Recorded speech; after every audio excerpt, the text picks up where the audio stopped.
So this is a really fun one for me because the woman you see here is Olga Uskova. Never have I seen a person say so many wrong things in a row that I get to debunk. So I had a lot of fun with this.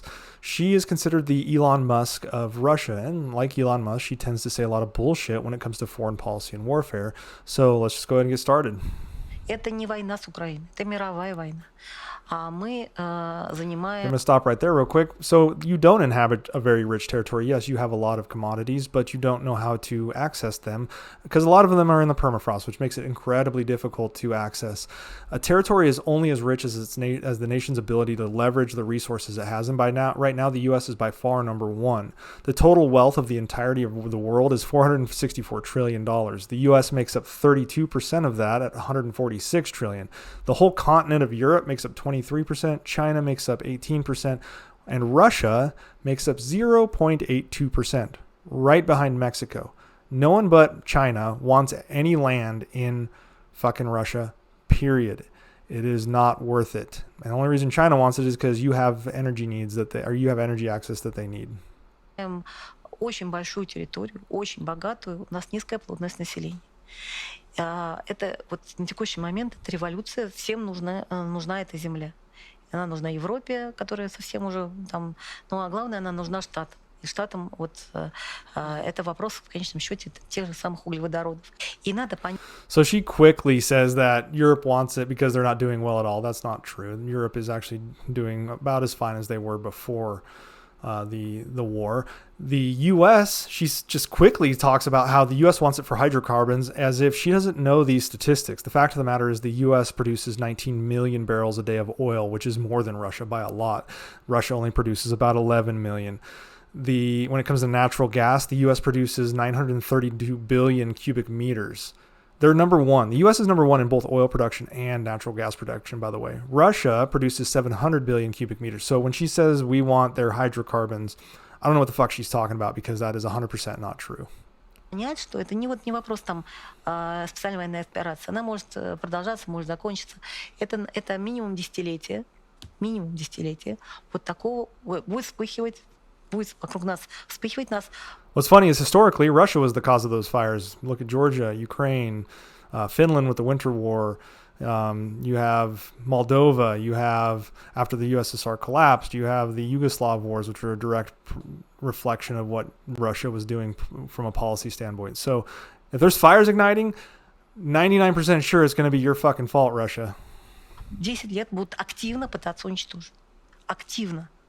И вот за эти 10 лет мы должны выстроить такой контур, когда всем станет понятно, что это в конечном счете невозможно. Вот сейчас, то есть это надо понять, что это длинная история. Второе. Надо спокойно к этому относиться, потому что одинаково плохо везде. То есть ситуация в России лучше, чем ситуация в Европе.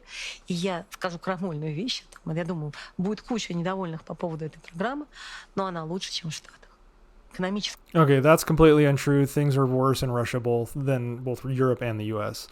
Russia has higher unemployment than Europe, and it also has a higher inflation rate than Europe and the U.S. And the unemployment same for the U.S. So this is a flat-out lie. The situation in Russia is currently not better than the U.S. In fact, there are many experts are projecting a decrease in Russian economic output, whereas Europe and the U.S. will continue to grow. Russia's likely headed for a recession as many of the energy caps are now going to start really hurting them. And China and India aren't going to bail Russia out because they're getting their oil at a huge discount just merely to buy it. In fact, there's Russian oil tankers just sitting out in the ocean because no one wants to buy their oil right now. Ситуация в России лучше, чем в Штатах, по одной простой причине. У нас низкая плотность. She keeps talking about this low population density as if it's like a flex, and it's not. Canada has a lower population density than Russia. So does Australia. It's a bullshit statistic because she neglects to mention the fact that 60% of Russia is uninhabitable because it's flat out Arctic or covered in permafrost. The U.S. actually has more habitable and farmable land than Russia. This means that Russia's 6.6 million square miles of land, only 3 million is habitable. Meanwhile, the U.S., when you count 30% of Alaska and Hawaii, has 3.5 million square miles of land. The U.S. has 90 million more arable farmable acres than Russia and way better farming tech. Hell, the hub for farming technology is America's Heartland University system. Interestingly, with today's tech, the US could actually sustain a population of 500 million people.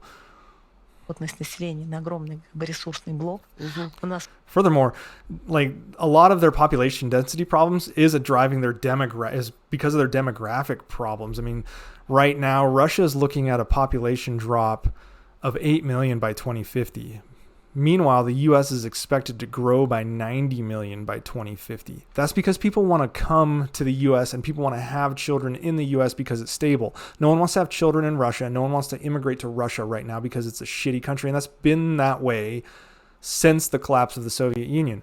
Russia's population right now is lower than it was in 2012. Hell, it's lower right now than it was in 1992, right after the collapse of the Soviet Union.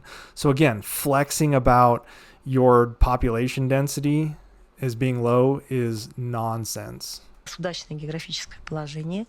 У нас сильная Side note to that population density thing, and it goes along with this genetic pool, 90% of Russian men complain of erectile dysfunction. This is according to Russia's chief urologist. This is Russia's scientists finding this out. Likely because of their alcoholism is the biggest problem here. Interestingly, 26% of those men blame the women, which is complete bullshit. как бы это сказать, генофонд.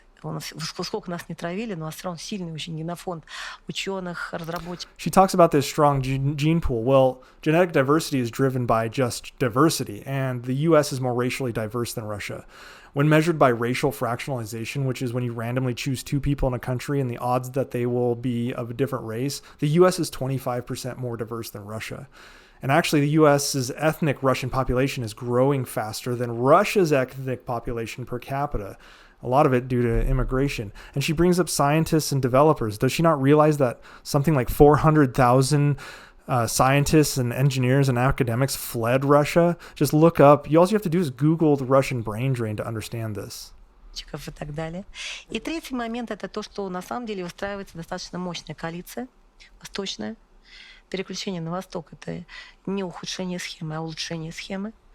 Это и весь арабский мир, это и Китай, это Африка, то есть вот это переключение. Ну, это Латинская Америка, заметьте, и это... I've made a video about this before. I've actually made a couple videos about this. The U.S. has more economic alliances and more military alliances than any other country in the world, let alone Russia. In fact, Russia's military alliances equal roughly 7 when you count some of their loose ties to Iran and North Korea. Meanwhile, the U.S. has hundreds of alliances across the globe, including in South America and Africa, and an economic alliance with China. And Brazil has a military alliance with the U.S., and so does Argentina. This is such nonsense. She's just making shit up because it sounds good. И Бразилия, и Аргентина, Парагвай, Уругвай и так далее. И заметьте, что вот это очень интересный момент. Американцы очень беспокоятся о ситуации вот на наших границах, но их граница с Мексикой. Мексика, которая находится в состоянии там, не знаю, воюющих наркокартелей, там нищая, криминальная страна, все время там через... The irony here, when she talks about Mexico being impoverished, Mexico's per capita GDP is 9,300. Russia's is 10,900. The U.S. is 60,000. So how poor is Mexico relative to Russia? Because it seems like they're pretty much on par with each other. Струится через границу. Почему? Speaking of immigrants streaming across the border, 38,000 Russians officially migrated to the U.S. in 2019. Do you know how many Americans immigrated to Russia in 2019? 852. And this is despite the U.S. having more than double the population of Russia. So nobody wants to come to your country. People want to come to the U.S. Она их не беспокоит, там, в смысле нарушений прав людей, там, убийств, гибели и так далее. То есть, заметьте, они старательно не пускают военную тематику на свой континент. Знаете почему? Потому что не могут. Они не справятся. Okay, everyone knows this is nonsense. The U.S. could easily handle Mexico militarily. But the reality is she's talking about why we don't discuss war. It's weird for us North Americans, right? We don't want to talk about war on our North American continent. I mean, what a shocking idea that peace would win out on the North American continent. We don't need to be warring with our neighbors constantly like Russia. And the reason we don't worry about our southern border as much as we worry about yours is because we didn't invade our southern border. You guys fucking did. This lady's an idiot, and I'm out of time, unfortunately.